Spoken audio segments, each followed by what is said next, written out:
I mean, he just you know, get started. Grand Rising, everyone. This is Ron. It is Sunday morning, May 18th, and we will get started. See if we have any questions like we normally do. Any questions or comments, anything you may have seen or would like to discuss this morning. Good morning, Brother Ron. How are you? Grand Rising. Grand Rising, my brother. How we doing? Doing great, man. Doing great. I just wanted to follow back up, on our conversation yesterday, only because I didn't want to um go back into, looking at Peter, but at the same time, my intuition started, having me to think, and I think sometimes it's like, no, George, put it out there in the macro, because see, Mhm. I was thinking about Peter, where Jesus basically called him or supposed to be the rock. Yes. Okay, so with Peter being the rock, it made me just think about, where we are in terms of, looking at it not religiously, but looking at what the scripture mean in terms of upon, this rock I will build my church. But at the same time, it made me think about the rock when we look at it in terms of the Shabbat stone, or looking at it from that spiritual perspective, that we can see it in terms of a new life. You know what I mean? Yeah. It's not about, the rock of Peter in that sense, where it's something that we shouldn't acknowledge and recognize, but it helping me to be able to understand the importance of where we are today, and being able to discern it in that loving and positive way, where we can appreciate what we were talking about in terms of the resurrection. So I just wanted to share those thoughts as we start, if that makes sense. I'm done. It does indeed, George. And as you said, it wasn't talking about the man Peter, it's talking about the principle of your belief and the strength of your beliefs. And that's exactly where we are right now. And it does plug in greatly. You reminded me of something as well. I'm sorry, did anybody else want to comment on what GC just said before I ask or add something to it that may take us in another direction? May Okay. I ask what's the question? I'm just joining. Thank you. Yes, sir. George, go say that again, please, if you don't mind. Yeah, good morning, Pastor. What I asked Ron was, in my just reflecting on our conversation yesterday, and have, read um First Peter, I thought about, when Jesus talked about Peter being the rock, of the church, or the church, you know, um manifesting in terms of the book of Acts. But to make a long story short, I wanted to see it where I see it in terms of the new life, when we look at it in terms of um, the Shabaka stone, or looking at it in terms of the true meaning of what it means today to understand the difference. And so I was kind of like back and forth in terms of realizing that I know in First Peter it talks about Peter being the rock, but as Ron explained it, in terms of not so much the physical man, but looking at the principles in which we are to have a better understanding, appreciation of. So I guess my question was, with Peter, can we see the newness of what we are now discussing from that spiritual perspective, if that resonates at all? Okay. I caught the tail end of that, but thanks. Um, when I look at Peter and listen to what you say, George, um, I see the same thing that Ron said in terms of the strength of your beliefs.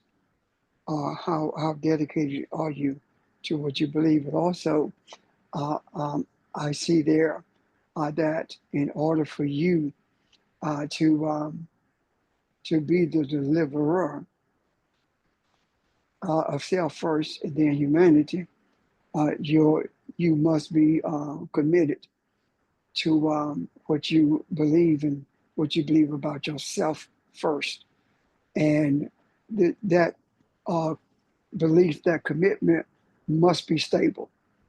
Um, it can't be wishy washy. And this idea about upon this rock, upon the stability of your beliefs about yourself, I will build this church. It really says that you will have reason to celebrate, because the word in Aramaic for church is a party or a celebration. It has nothing to do with what we call church. It has nothing to do with an assemblage in order to study a word. It has everything to do with celebrating uh, the, um, the reality of you knowing who you are. You have become stable in your beliefs about yourself and about your purpose in this earth in terms of deliverance to humanity. Does that make sense? Yes, it does. And I appreciate, your words. Thank you. The thing that George's question reminded me of, though, or George and Pastor and everybody else, sorry. Uh, Peter is the only one in scripture, if I remember correctly, had four different names. It was called four different things. And I take that, the strength of that meaning that every part of your persona, every part of your personality is something that you give up. And you have opportunity to turn into a strength. So whatever part of your humanity or thing that is weakened in you can be a strength if you are willing to follow this truth out and become what you uh, are capable of becoming. So I didn't look up the number four, and I meant to look up those four instances I'm talking about, but I didn't. I didn't think about it. Does anyone have any insight or would like to speak to that?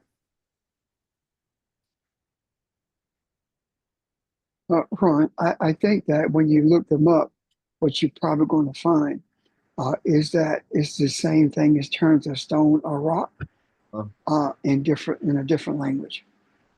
okay. Because the worst translation of anything is the Greek. Yeah. So So just thought that was interesting. yeah. Any other questions? Good start though, George. Any other questions? Anyone?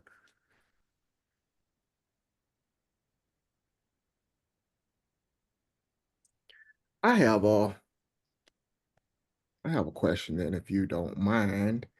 I'm looking, and please back me up if you guys are wanting to look at some of these previous verses. But I want to start in verse 10. Again, for anyone who was with us just there or maybe just joining us, we were looking at a chapter that Charles suggested, First Peter chapter 1. So we were looking at that, and as I said yesterday, uh, and glancing at it all week, I didn't really see anything. It sounded real religious to me. It sounded like something Paul would write, a lot of words that said nothing, or that were repetitive. Let me say it like that. And I kind of looked at it and didn't see what I saw when I looked at it for the last time early yesterday morning when I got up and looked at this thing. But I'm gonna start in verse 10 because we and someone can sum us up if you have any questions about the previous verses, okay? As to this salvation, the prophets who prophesied in the grace that will come to you made careful searches and inquiries, searching to know what person or time the Spirit of Christ within them was indicating as he predicted the suffering of Christ and the glory to follow. It was revealed to them that they were not serving themselves, but you in these things which now have been announced to you through those who preach the gospel to you by the Holy Spirit, sent from heaven, things into which angels long to look. That is from New American Standard. Uh, the Message Bible reads it a little differently. It says, the prophets who told us that this was coming asked a lot of questions about the gifts of life God was preparing. The Messiah's spirit let them in on some of it, that the Messiah would experience suffering following followed by glory. They clamored to know who and when.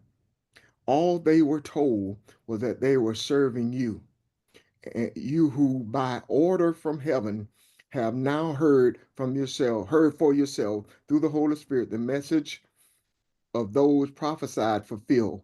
Do you realize how fortunate you are? An angel would have given anything to be in on this. That's from the Message Bible.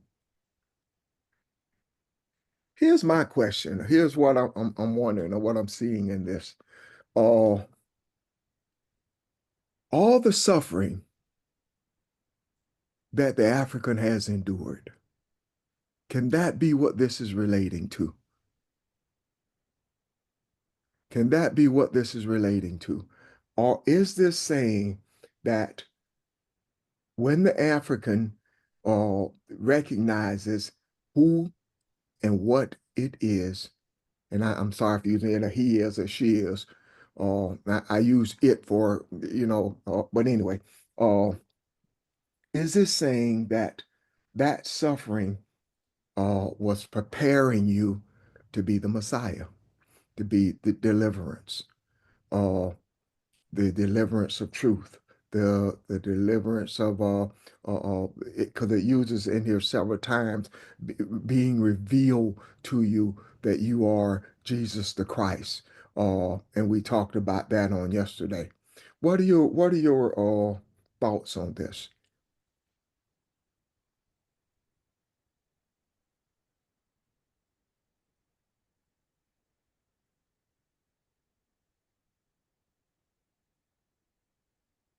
Nobody? Yeah. Well, Ron, let me respond to your question. What it make me think about is, the Bible says, for the suffering of this present time is not worthy to be compared to the glory that will be revealed in us. Mhm. And so even though we may be growing through what we're experiencing, but there's a glory, you know what I mean? There's a revelation that God is preparing us, Elohim, we're being prepared for what we're called to do. And I think this is what is manifesting today, right Yeah, now. And right now. that's how I see it. And I just wanted to respond to your question. I'm done. Thank you. That's how I see it too, George. Yeah. Can somebody pull it together for us, or do you see something different? Good morning, everyone. Just one of the things I want to add is that when you look at suffering, and suffering can come in many different arenas, yet from my experience, because of suffering, I know who my friends are. And if I didn't have suffering, I would still have someone that's a friend that's really not a friend, yet I think they my friend. Yet because of suffering, and you're able to bounce back from whatever you're suffering from, you really look at situations very different. And earlier this morning, I was listening to a guy that Shannon Sharp was interviewing, and he stated that his ex-wife still has access to his bank account. And he went to explain that when we first started in marriage, we suffered. We lived at our in-laws' house. We didn't have any money. And now that they're not together, he still allows her to have, and she's in a relationship with someone. And he just said in conclusion, I owe that to her. So suffering to me, nobody wants to experience it. Yet when you do experience it and you're able to bounce back, you look at things a little bit different. Thank you. Thank you. May I answer something? Yes, sir. I also believe that that suffering is a source of strength when you are able to embrace the idea of what suffering brings to the table.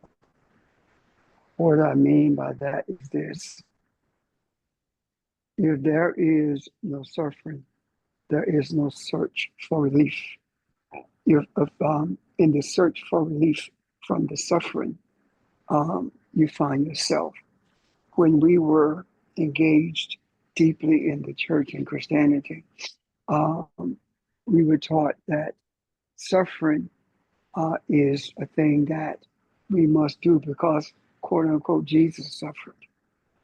But we did not have any idea of what the purpose of it was. And now that we see who we are, we see that it was actually a catalyst that pushed us to a place where we not only um, was tired of suffering, but tired of seeing others suffer and knew that there had to be something better. And being pushed into that corner through suffering, we started a search. And the search that we engaged in was a search for God. And during our search for God, we found that we are the one that we were searching for. It was a sense of self in a divine way that we were searching for, because when we found what we were looking for, we were actually looking in the mirror when we were able to realize that we are what we were looking for, and that is divinity. And as a result of that, we begun to see that suffering had pushed us to the brink. And when I say suffering, I'm not just talking about individual suffering. I'm talking about of humanity, because we never would have found ourselves if we were only concerned about our individual suffering. We found ourselves when we were concerned about the suffering of humanity. And now that we are engaged in this journey of ending the suffering of humanity by virtue of bringing humanity to a place of understanding that they are the end to their suffering. And that end is embracing the divinity that you are, because the divine does not suffer. It is the desire for to embrace this material world that causes us to suffer. If you really give thought to it, the things that caused us to suffer are a result of this physical environment and not the spiritual environment. The healing for what we go through or deal with in this physical environment is spirituality, because the sense of the source or the embracing of spirituality brings about healing. It does not do it overnight, and it takes time for it to happen. And as a result of that, we experience it in different ways. Now, when we see ourselves suffering and we look at it and say, you know what? I am Elohim. I've done all I can do about this. And there's nothing more that I am being shown that I can do. Therefore, it's in the hands of the ancestor slash our creator. It's in the hands of our creator. And once that happens, what changes is your attitude about the circumstances. And when your attitude changes about the circumstances, your suffering either comes to an end or it is nowhere near as as um, as what word am I looking for?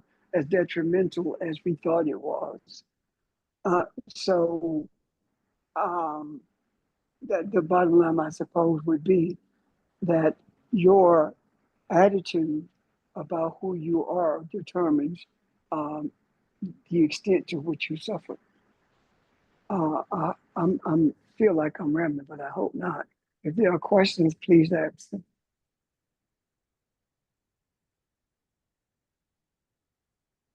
Um, I have a question, okay. if I may. Yes, ma'am. This is Audrey. Um, doesn't it say somewhere in, I don't know, First Timothy somewhere? But it talks about suffering as and it alludes to it as a gift in the sense that if it does its work, it leads to one reflecting and meditating and coming to some conclusions that wherein light is shed in terms of how you see yourself and your connection to the Creator. So suffering is a gift in that sense. If it does its real work. I mean, I know that right now, because of our own mindsets, we tend to take suffering as something that's being done to us, and we can't get over it, and we just wallow in it, basically. But I also think that if you're still talking about First Peter, is that it, Ron? Yes, ma'am.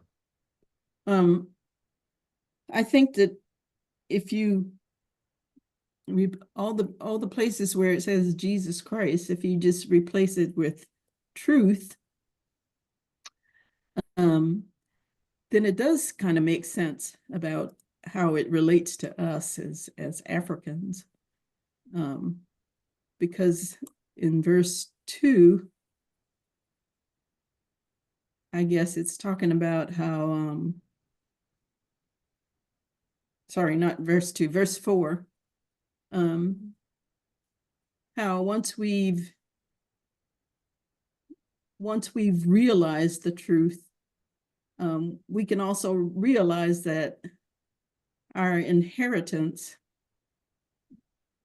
in terms of who we are and what we know the truth to be, our inheritance then is imperishable and undefiled and unfading.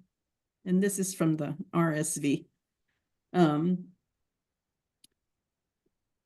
Once we truly know that truth, and we come to realize that we too are the truth, yeah, it's an inheritance that's imperishable. And then down in 22, it says we purify ourselves by knowing and being obedient to that truth. Yeah. So I kind of agree with you, Ron, about this being the legacy and the future for Africans. It speaks, Audrey, of the journey.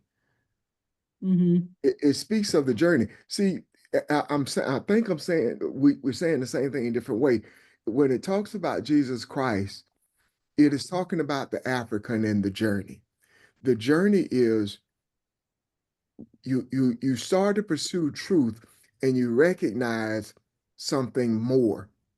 And the something more is where we are now. We clearly, and as I told you this a couple weeks ago, it took me a minute to see the ancestors and to understand the power in that. I could see it in the fact that you were saying it. I agree, it resonated with me, but I didn't experience it. I didn't see it. I see it now. That is the Christ. I am more than just the man in this air, in this room, in this earth. I am the Christ. I am connected to all things.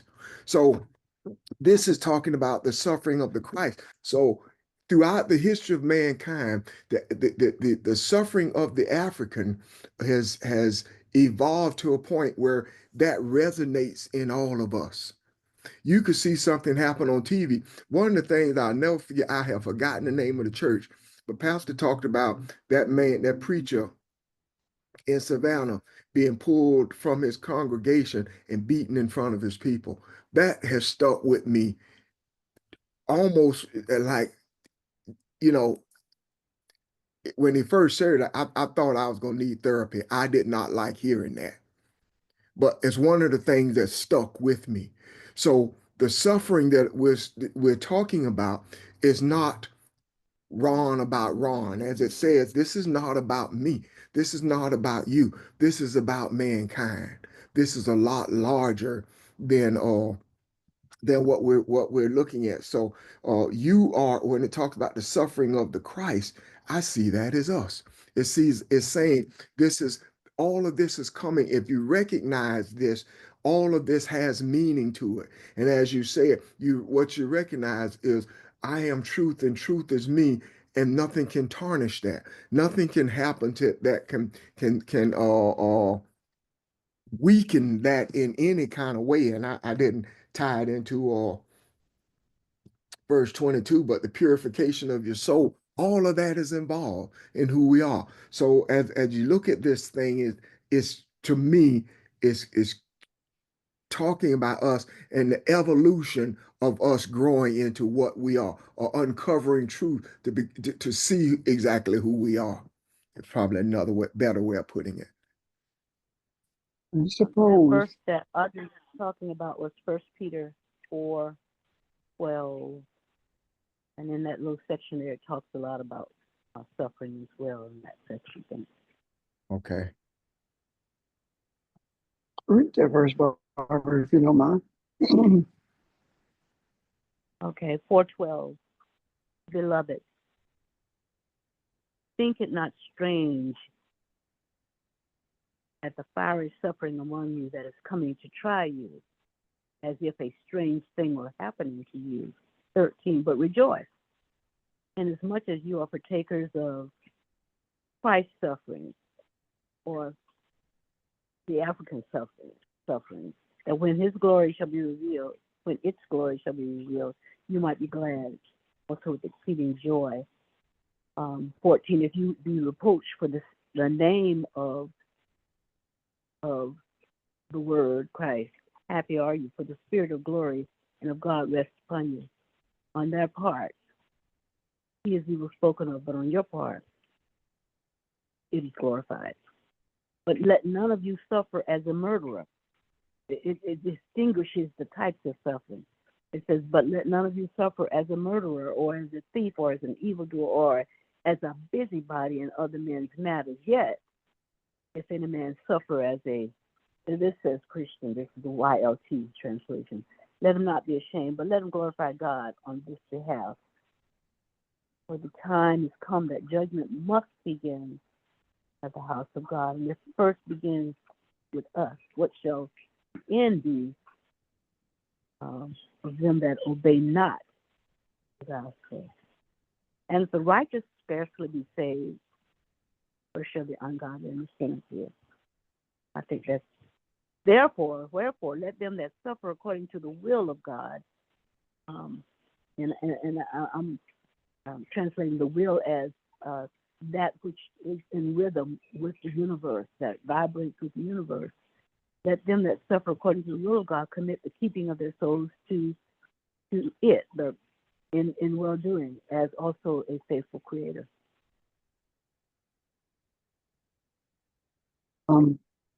Barbara, something really stuck out to me.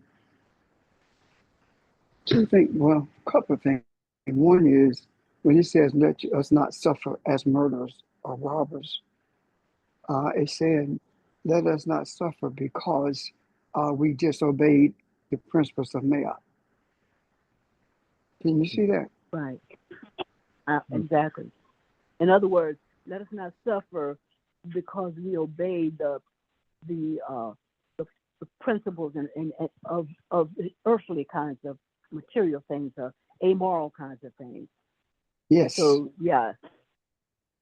And the other thing is Suppose that when we talk about Yeshua, Jesus, we're talking about deliverance, right?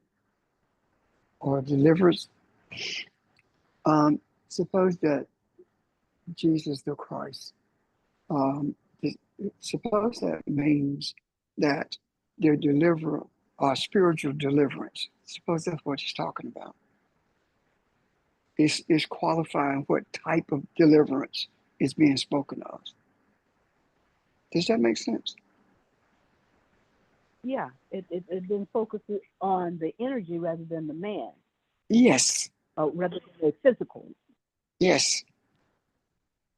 Because we talked about being messianic means having the power, having the energy to accomplish what you are sent to accomplish. And that thing is deliverance. And it's distinguishing between what the church or what this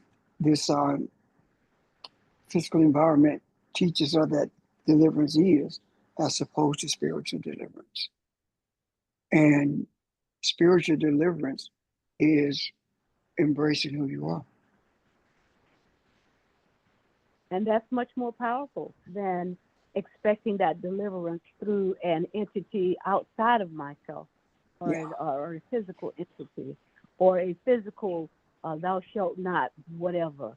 That everything that's internal to, and I say internal, but I know that I'm this body is a house that simply allows the essence of who I really am to move from one place to another in this dimension, although it does not mean that I cannot move from one place to another in another dimension. But I simply say that it allows me to understand the power of the deity that I am, rather than going to the Pope or going to the priest and blah blah blah. I don't have to depend on an external entity. I am my deliverer. That resonates. Yes. So what I'm hearing and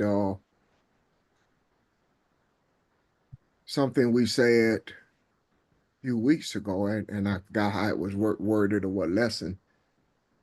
We are to concentrate and pay attention to this growth, the 42 laws of Mayat, this love and reciprocity and all the other things that we talked about, harmony, and that not only changes us, but it changes the world, and not focus on trying to see deliverance or balance or justice in any other form, because it cannot be delivered by any other form, not what we're looking for, and nor should we look for it in that way. So the focusing is not necessarily on you, but on the principles that we are discussing. And I gained that focus by focusing on me. I'm trying to not make it sound selfish that I'm looking at it to me, but recognizing that the me that I refer to is mankind when I maintain that focus. So And Ron, that gives more meaning and power to what we say when we say wisdom is knowing the end in the beginning. yes. And as we function under along with the principles of Mayat, we know the end and the beginning. And so when we see all this other stuff that is not in balance, that is, we see all the disharmony, all the disingenuousness, all of that stuff, then we understand that it is part of the process of getting to that end that we already see in our eye, that we already know is there. And it takes the focus off of what's happening on a day-to-day basis, and just understanding that this is a process that is in place to get us to that end. if that resonates. I kind of botched that, but thanks. Well, I don't think so. I don't think you botched it. I think what I hear anyway is that our focus is on the divinity of the of those of Kabbalah, and our focusing on that is what brings change to humanity, as opposed to trying to focus on did I bridge one of the principles of Mayat? Did I do the right thing today? Those kinds of things. Yeah. That should never be our focus. And we should not look at simply one thing as a measure of change or as a pointer to change. Why? Because there are so many things that happens in one day that is relevant to the change that we are looking for, or the change. I'm sorry, the change that we are waiting to manifest. There are so many different things that happen, and when you look at um, the overt corruption of this government to the world, with the acceptance of that plane, and there's no price to pay for that. When you look at the rise of 37-year-old man in Burkina Faso being the voice of Africans, not only in the cable line, but in the diaspora as well. When we look at the reason that the Republican bill did not pass is because the Republicans who voted against it said that the cut to Medicaid wasn't deep enough. All of these things, there are several things that I can name that says these are the signs of the time, and they look awful on the surface, but when you look at the spiritual nature of them, what you are seeing is a suffering that that mankind is accustomed to, and that suffering in this physical world as a result of the corruption and the lack of empathy or sympathy for humans that gives you the authority or make you feel great because you deported someone to one of the worst prisons in the world to be there.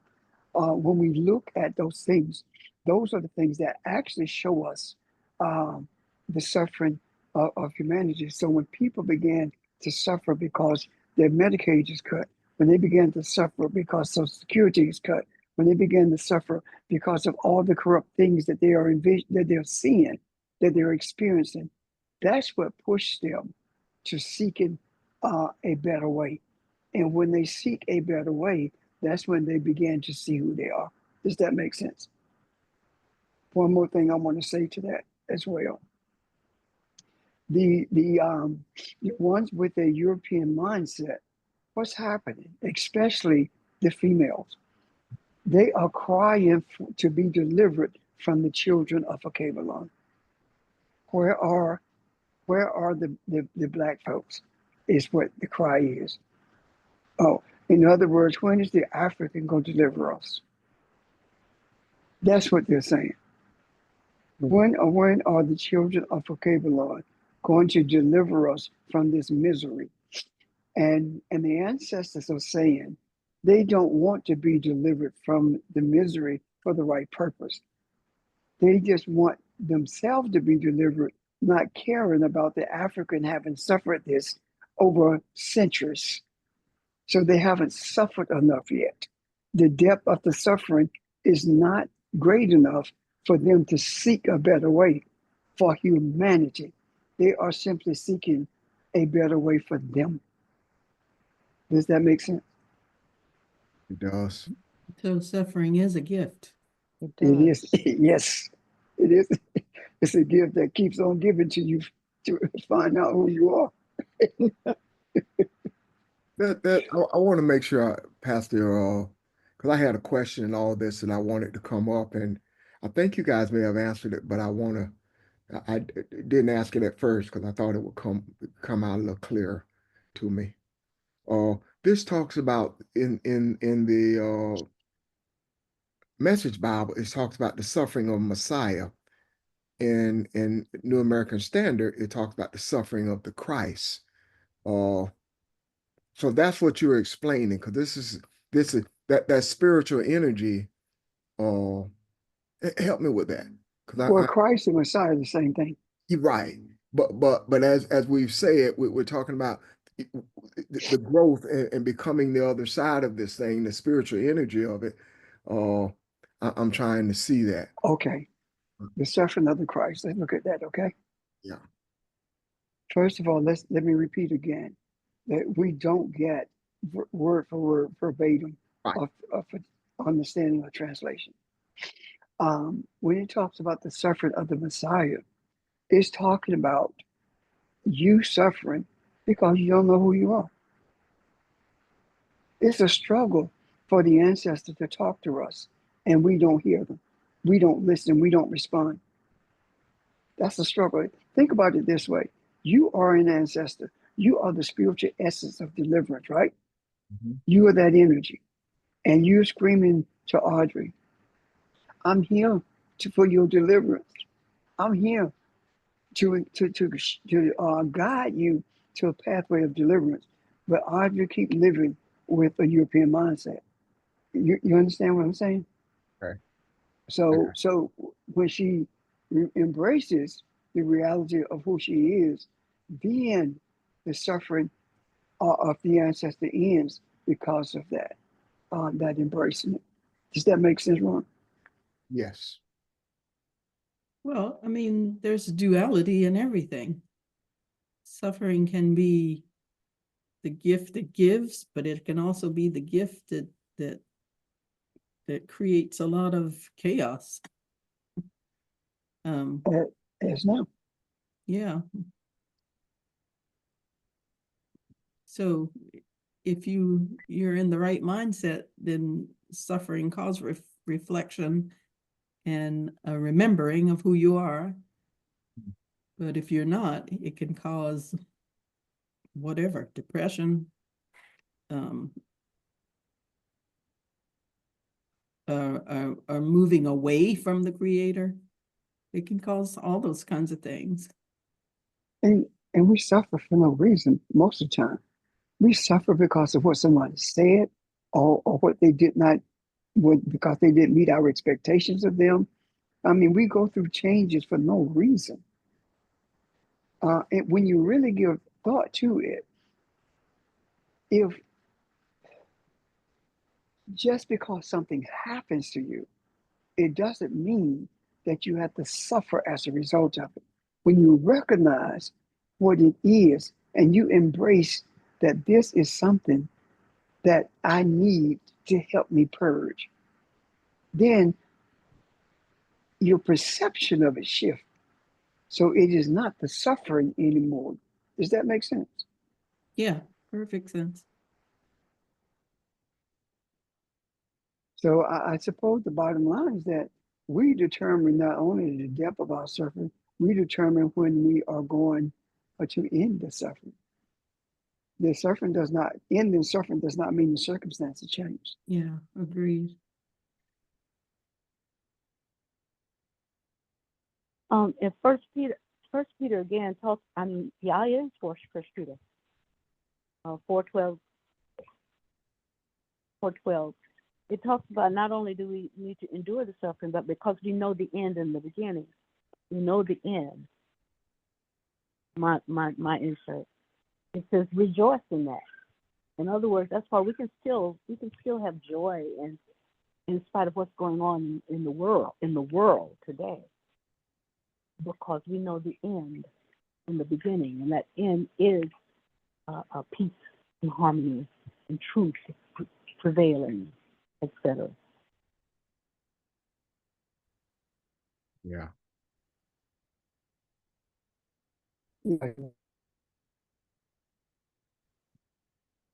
Any questions, y'all? Is this Anybody out there listening, is that making sense to you?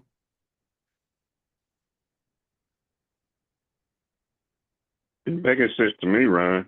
And Audrey, this is Charles. I mean, instead of you saying, Jesus, you saying the truth. Why you said that, please? Well, Charles, because we know that, well, we have to kind of let the scripture speak to us. And we can always put ourselves in place of where it says Jesus, because, I mean, if we are Elohim, then we can say, does this apply to me?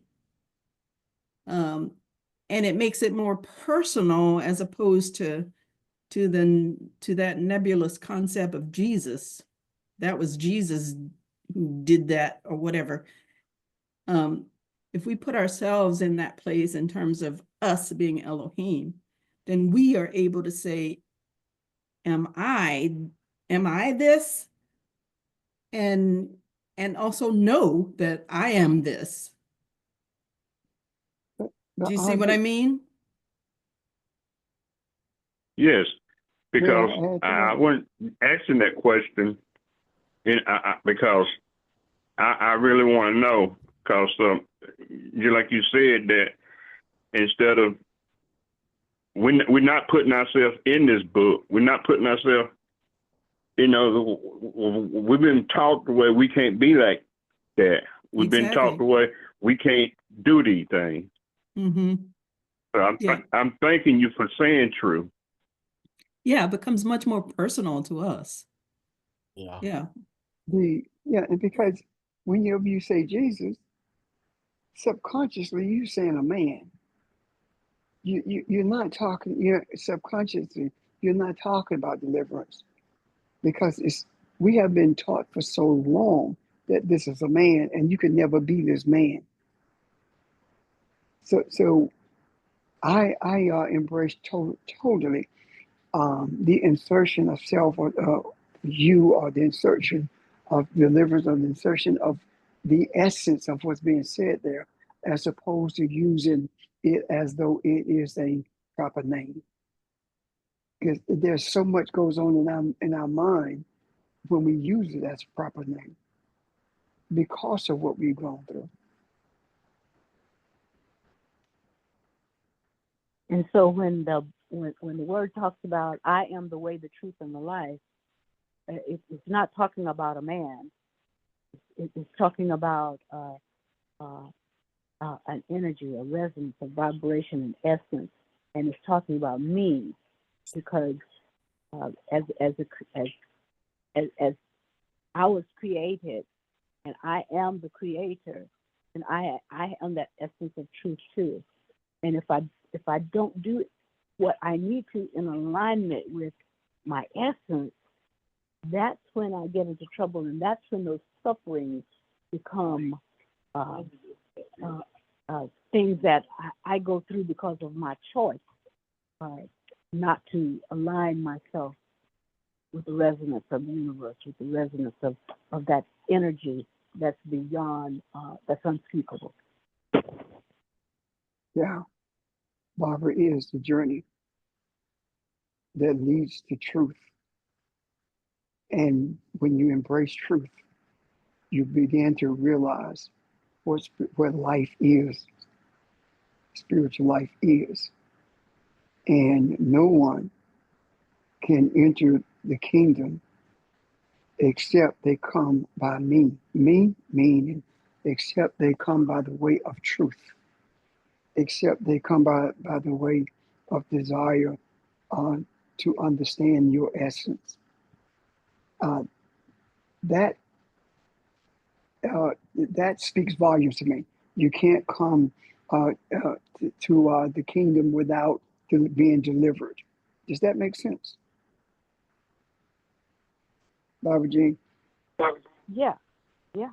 And that's not being delivered externally. That's delivering oneself. Right. that deliverance of oneself is based on what one knows about who he or she is, the spiritual Yes. essence of who he or she is. That is the reason we have been taught to deny who we are. See, And cast it all on Jesus. yes, doing away from us as opposed to embracing it. We have been told that we are nothing but nobody, and Jesus is this uh, Greek dude who we cast all our cares on, and the heck of it is this, that this whole system is based upon the system of the Greeks' idea of democracy and the Italians' idea of what spirituality is. That's what it's based on. And if you follow that through, these are the people who say that we are nothing, yet they know who we are.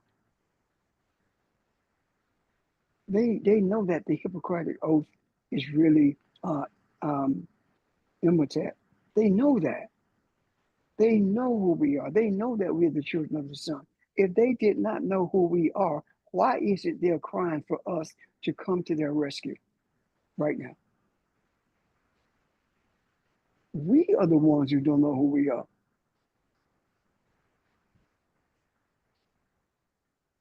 No one calls for you to rescue them. No one calls for you to save them if they think you can't do it, if they think you're too ignorant, if they think that you are not spirit, no, not connected to something greater than them. They would not call for us to deliver them. They're not talking about just a political deliverance. They are crying for deliverance, period. Why? I know they're not crying for a political deliverance is because we are the ones who did what we were supposed to do politically. Right now, they think they're crying for political deliverance. When they suffered enough, they will begin to understand that they need Elohim to deliver them. Nobody can deliver them except Elohim. And that's when the ancestors will raise their voice and speak, reach out to them, deliver them. When they admit that the only source of deliverance is Elohim.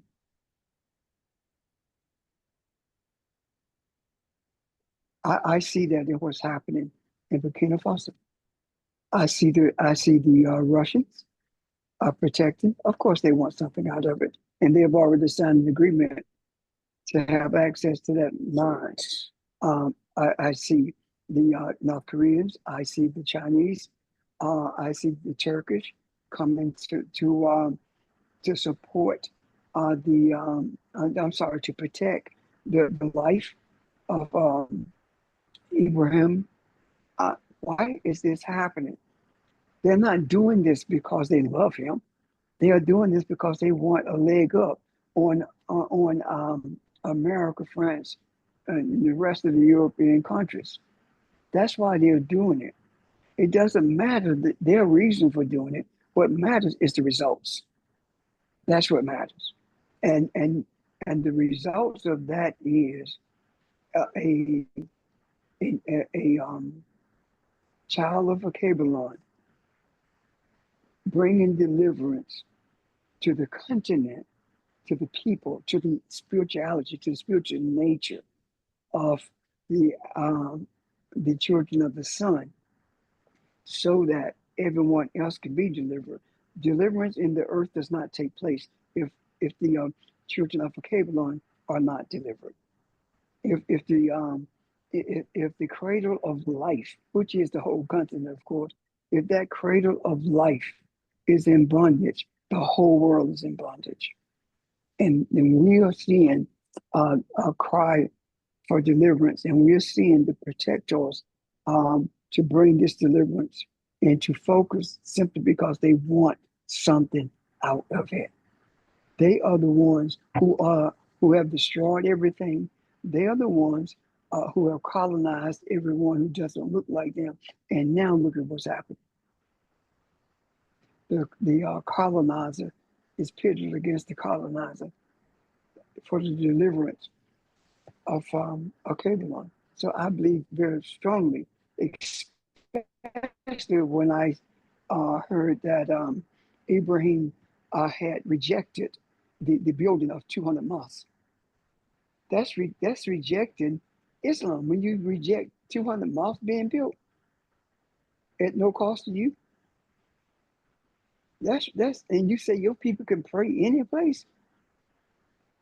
That's totally spiritual. So anyway, I'm done. I'm off my soapbox now. Okay. Well, in African traditional religions, they wouldn't pray inside of anything anyway. They You're would right. generally be out down by the river or something. Yes. I mean, listen to that one in the song. I'm going on my burdens down by the riverside. I mean, if we listen at the older hymns, there are messages in there that talks about us. But when we start listening at gospel music, it talks about Christianity. It doesn't talk about us. It talks about Christianity. When you think about oh God, the song just dropped out of my mind. That was written. It was written on slave ship. And if I think of it, Amazing Grace? all of us are. Yes. Yes.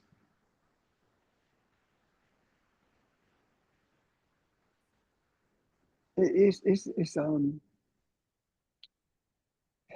you have to dig deep to get these things, because if you look at the inventor of the elevator, for example, it go give you the name of this oldest dude. You see the elevator with that name in it. Yeah. It doesn't give you the true inventor of the elevator.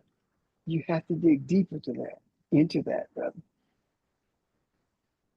Anyway, I'm done. As Sheldon say for now. Okay. Great discussion. Thanks, guys. Great question too, Charles. That opened up a lot of stuff here. I think 13 through 16 has been discussed, but I want to read it anyway because I see something I like to talk about. Therefore, prepare your minds for action. And I'm using American Standard. Therefore, prepare your mind for action. Keep sober in spirit. Fix your hope completely on the grace to be brought to you at the revelation of deliverance or of truth, as truth is revealed to you. As obedient children, do not be conformed to the former lusts which were yours in your ignorance. That's the part that gets me. Even here, this part I like anyway. Obedient children is talking about you still don't completely understand. You still don't completely see the big picture, but you're obedient. You're doing this because you trust the ones who tell you right from wrong. You're doing this because you have faith that these people that are over you are leading you in the right direction. So this is speaks volumes to me that it said, stay on this path. Don't go back to the old ways. Don't go back, even though something may be tempting to you as in your lack of understanding. Stay the path that you're on. Be who you have been shown that you are, and be not conformed to the former lust which is yours in ignorance. Be like the Holy One who called you, but be holy yourselves also in all your behavior, because it is written, you shall be holy, for I am holy. And I think that sums up what Pastor and Barb were talking about previously when Charles first asked his questions. But anybody see anything more in that you like to add? You said something. It's a portion of that you read, the latter part of it. Okay. Uh, it was just before you got to be holy. Verse 15 says, "But like the Holy One who called you, be holy yourselves I also." got it. Okay. Okay. When I'm hearing, and you tell me if I'm wrong or not, or if I'm hearing something differently than what you're saying. You have been, if you had not been faithful in what you believe when you were in Christianity, it would be more difficult for you to be faithful now in what you're being shown. Think about this. The overwhelming majority of us, if not all of us, we were in the church as teachers, as leaders, shakers and movers in the church, were we not? Faithful to what we saw in the scriptures and what we were being taught. We did our best to hold on to that.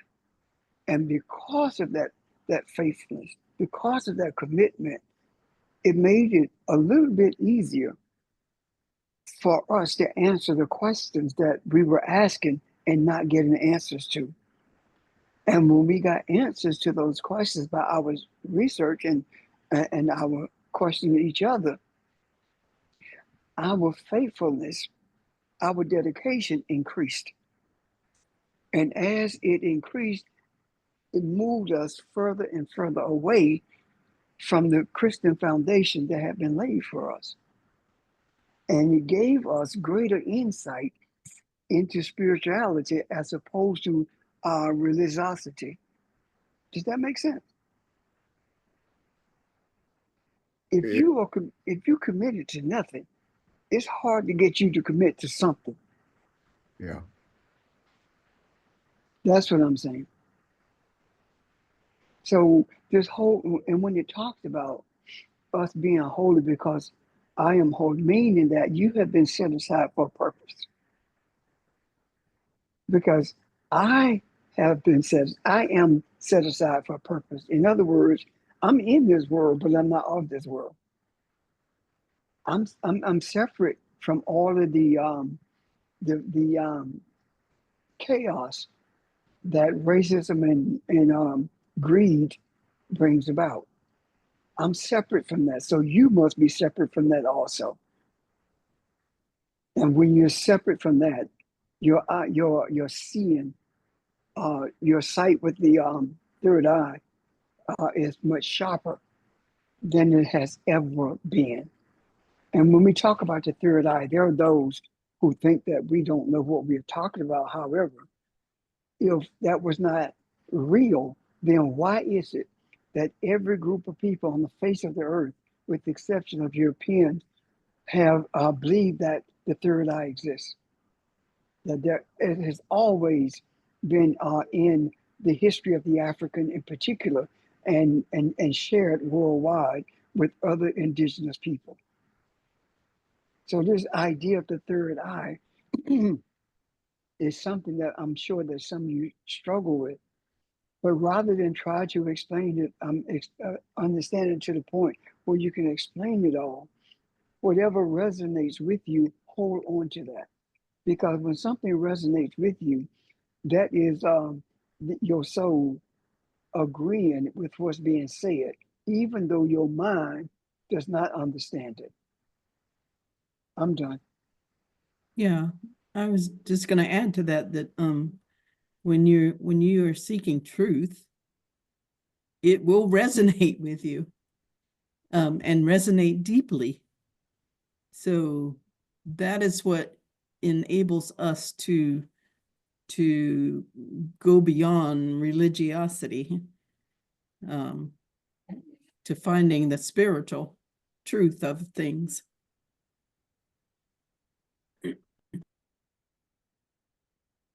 Hey, Charles again.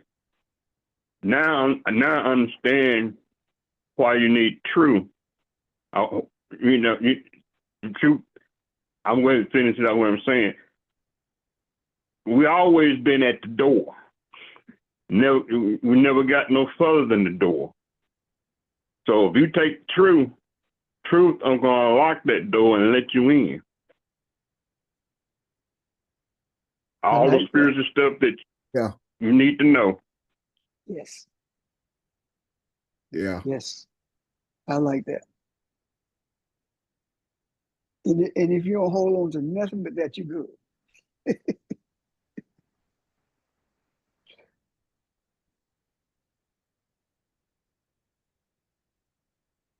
Good, good, good. Anyone else? Questions, comments?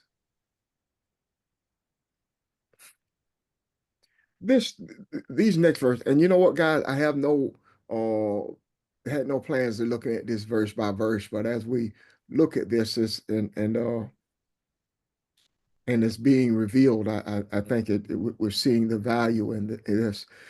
Listen at this though. I'm starting at verse 17. If you're addressed as Father, the one who impartially judges according to each one's work, conduct yourselves in fear during your time and of your stay on earth, knowing that you were not redeemed imperishable with perishable things like silver and gold. Okay, this is part of this to me is part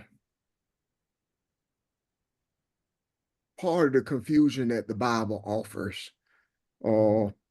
Because it makes it sound like we're each and every one of us individually are searching for our own redemption with regards disregard to anything and anybody else.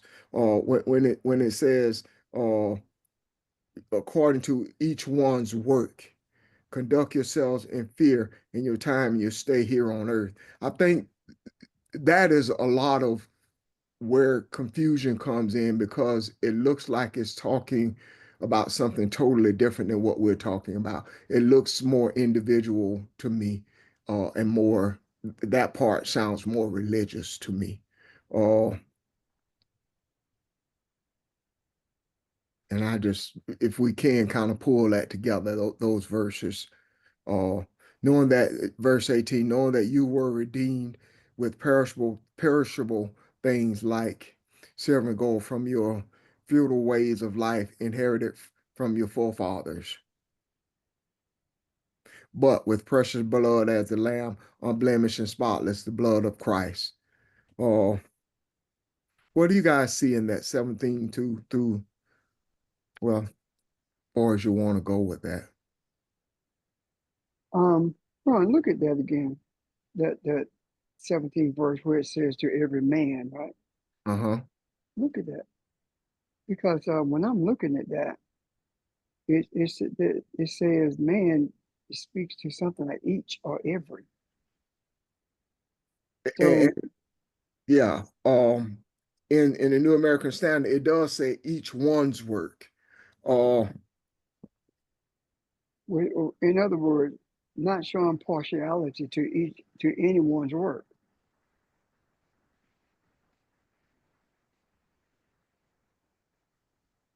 okay, pull it together then. Pull all that together. Um, this idea first. Go ahead. I say it's written kind of confusing to me, but go ahead and pull it together, please. Okay. If you perceive one as father, which should be, of course, the cosmic mother, or um, who, without respect, to without partiality, rather, to anyone's work, and you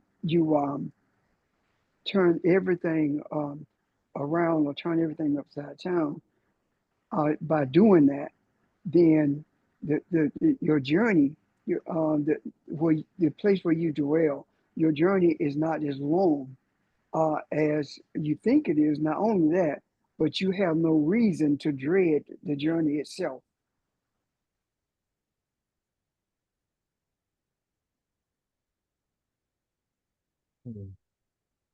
So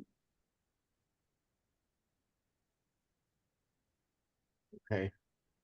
it's not saying that you are the one who has um who judges without partiality. It's saying the Father does, or it's saying the Creator does. Is the one who shows no partiality to the works of anyone. And as a result of that, then the um, those things that would be set up would be overturned, and the time of our journey would not be as long as we think it is. And, and as a result of that, we have no reason to be in terror or to fear anything or have a phobia about anything. Okay. Does that make sense? Yeah, it does. Thank you. Okay, I have a question about that. sure. Because in the previous verse, it says,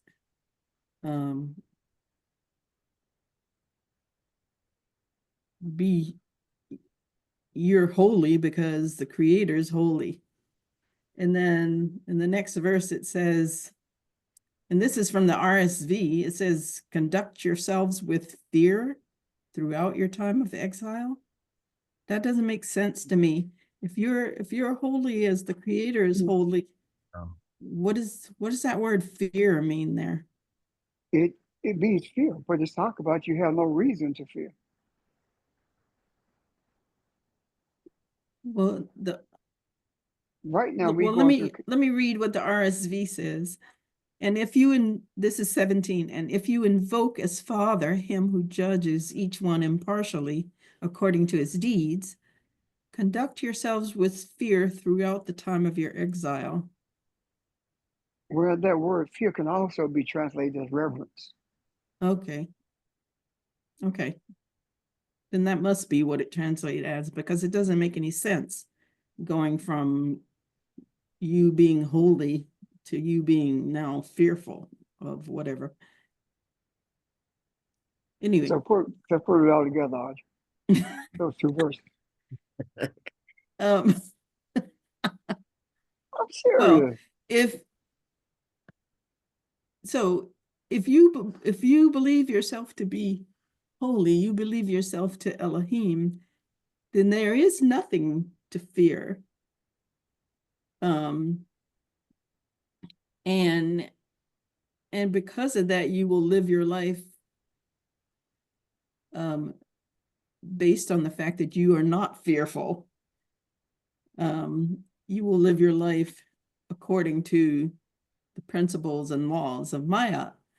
And then number 18 becomes true.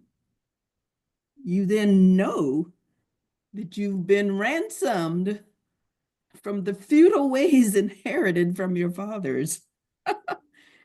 You will know that you've been ransomed, you've been delivered, you've been saved from religiosity and all those things that didn't ever make sense to you in the first place. So you can be then assured of who you are and where your place is in terms of your relationship to the Creator and your relationship to other people. That's what I see. You've been delivered from the vain conversation. You've been you are now devoid of that manner of life, one of deception and corruptibility. That makes sense, Audrey? Yep. Sure does. And the false teachings. Right. I just want to say thank you. Thank you, Ron. Thank you, Sage. Thank you, Audrey, for working that out. Yeah, I don't think it was Thank you. written in the best way, and I appreciate you guys straightening that out, and so we can see the light in it. Yeah. And see, when you look at the, oh, by the way, thank you guys, but when you look at the 19th verse, it says the blood of Christ. You see that? Mm-hmm. So what is it talking about? Because Christ has no blood. Um, is it talking about the what is that word? The type, the blood of what they call Adam, which is the energy that that circulates through your blood, or is it talking about the energy of life itself? You see that?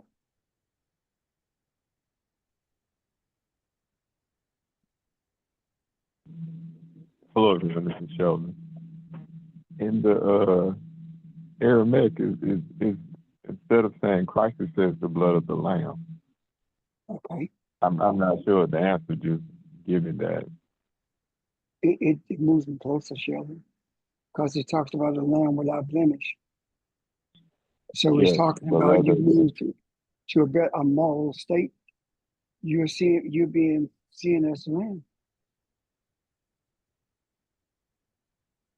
Because if it connects to the other verse and it does, just all the stuff that you have gotten from not being corrupted, not disobeying the laws of May, it brings you to a state where you are an unblemished lamb or unblemished deliverer without any blemish or spot, even though um,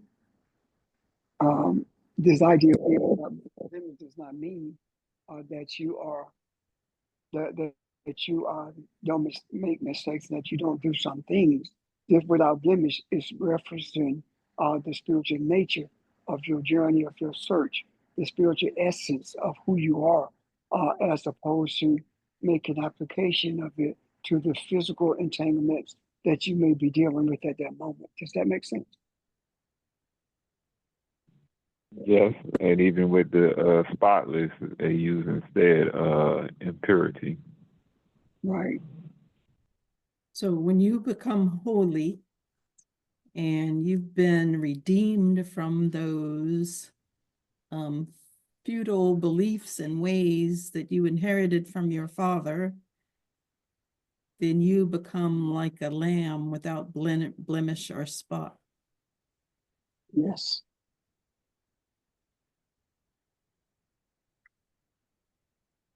And all of that is returning to beginning. And the gift in that is, of course, one would say, why not just stay at beginning? But that is the gift in terms of taking that course or that adventure or whatever you want to call it, those trials, to then return back to beginning on one's own.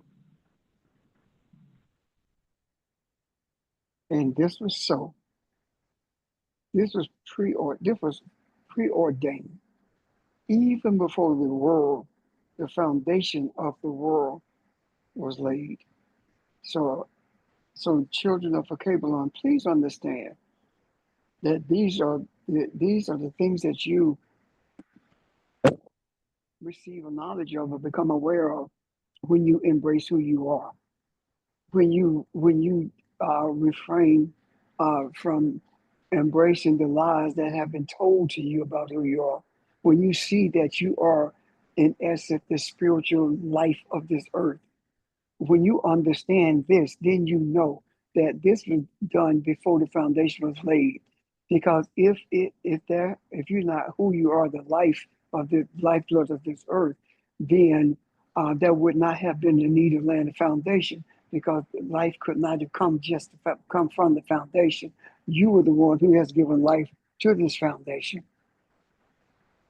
and it literally manifests throughout time, or to what, for all times to come. Does that make sense? Yes, it does, because down in 22, then it says, you've purified your soul. And that's how you purify your soul, by, all the things that you just said, Pastor. Yeah. Thank you. So what I got out of this so far is that suffering, that is the purpose of suffering, to become aware. We go through these, even though we know the beginning and the end, to become aware of who we are. Yes. Suffering, yes, suffering puts you in the place of searching for a way out, for deliverance. Replace suffering with, say that again, Sage?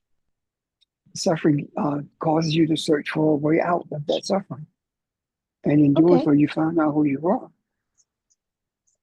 Okay. And you, when you find out who you are, you realize that you have been set aside for the redemption of this earth. And having been set aside for the redemption of the earth, you begin to realize that your becoming aware of your redemption was not achieved with the corruptible thing. You could not buy it with silver or gold. You could not attain it through our vain conversation, meaning through empty teachings. You and as a result of that, you have become the lamb without blemish. And having become the lamb without blemish, you are shown then that all of this was ordained before the foundation of the world was laid, because the life source had to be in place before the foundation could even be laid. And as a result of that, you have been raised, when it said been, who by him have been raised from believing God that raised him up, meaning that you believe who you are, because you have been redeemed, you have been raised up from the dead. And the dead is talking about from the vain belief that you were taught and held on to, the emptiness of them having no life. And as a result of that, now you are seeing that you have a purified soul, and as a result of having that, you are in obedience to the Mayat, you're in obedience to truth itself, and you are sincerely committed to the spiritual essence of who you are, and without any qualifications at all, about any ideas or preconceived ideas about people. You love them as you love yourself, and as a result of that, your heart becomes pure. Uh, your heart becomes pure in a very honest and intense way, and in doing so, um, you return from the beginning again.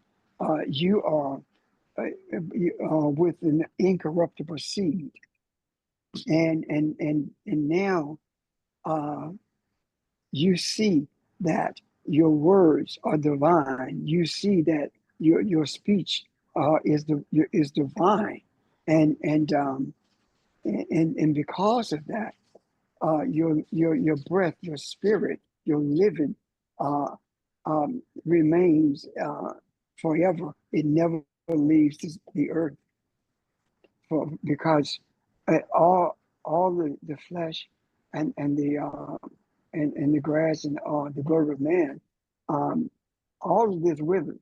Everything else withers, but not your soul, not the spiritual essence of who you are. But the word, the speech, the things that you voice remain forever, because they are the words of the Lord, meaning that they are the words of the one who guides you, and this guidance endureth forever. And these words that you speak, or this utterance that you have, is delivered to everyone. It becomes a pronouncement, or I'm not a pronouncement, I'm sorry, it becomes an announcement of the good news for you and for everyone who listens and embraces what you were teaching. I'm done.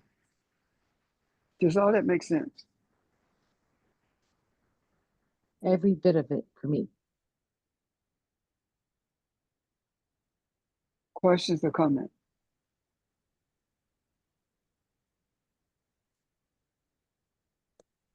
It does make sense. Thank you. Thank you.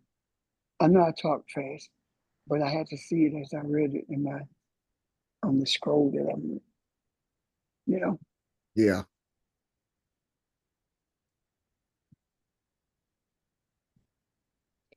I listened to you with verse 24. One of the things I thought about when I looked at verse 24 was religion. You do all these things, and religion had its necessary place, Yes. and it looks good, it looks right, but it is not lasting. And look at us. It's with it already with us. It is with it with Yeah. us. Yes. Great lesson. Great input. Thank you, Charles, for looking at that. Oh, No, anybody, thank you, Juan. anyone, any questions, anything that make sure everybody understands? Clear. I Wow. got one question. Okay. I got one question. Is the tree of life and the ancestor, is that the same? Is that some difference between the tree of life and the ancestor? The way I see it is that the knowledge of life is found in the principles of Mayat. See, I don't think that it was one particular spot on the earth where there was a tree of life in terms of the spiritual nature of it. I believe that the tree of life, the knowledge of life itself, uh, is embracing the principles of Mayat, but also before you are able to do that, you embrace the principal thing, and that is that you are divine. So I believe that the knowledge of life is the knowledge of you. Does that make sense? Yes, I'm still wrapping my mind around that. But the tree of life and the tree of the knowledge of good and evil is in each of us, right? Yes. Yeah. Yes. So in that sense, it is different from the ancestors, but Yes. also connected. Absolutely. And that's why the ancestors are able to guide us, because they had the tree of good and evil, the knowledge of good and evil also. And when we talk about purging things from us, when we talk about the purging from Christianity and the ways of this world, we are talking about purging because we have had a greater affinity for the tree of knowledge of good and evil as opposed to the tree of life. And now that we are purging, we are developing a greater affinity for the tree of life. Does that make sense? Yes. Yes, that makes sense there. Okay. Thank you. Any other questions? Anyone else? Part of what I embrace about the last couple of days is looking at where we are, and I'm sure, how much of television you look at, a media of any kind, seeing what's going on out there, knowing who we are and holding on to that. So I think this is in line. This is a reinforcement of seeing us through the search for truth, seeing yourself there and not being pulled in any other direction. So, and I also think it is uh, an assurance for us that we are headed in the right direction, that we are doing the right thing. And so I see this as an encouragement. And I thank you. Yes, sir. If watching these things, media, whatever, reading it, if it causes you to struggle with who you are, then what you're actually doing is putting yourself in a position to struggle. You're consciously putting yourself in a position to vacillate about who you are. So leave it alone. If that's what it takes to maintain your holding on to who you are, then stay away from the media. Stop putting yourself in a position to struggle. Does that make sense? It does. Thank you. Thank you. The other word you can use is suffer. Yeah, right. Yeah. Okay. Well, hope you guys have a great rest of your day, and I hope to see you all tomorrow evening. Okay. And thank you. And we look forward to tomorrow as well. Thank you, everyone. Bye. Take care. Bye, everybody. Guess what? Thank we go home you. tomorrow. We leave the hospital tomorrow. Yay! Yeah. Yeah. Yeah. Hey. Amen. Yes, Good good. news, Pastor. Amen. Thank you. Bye, everyone.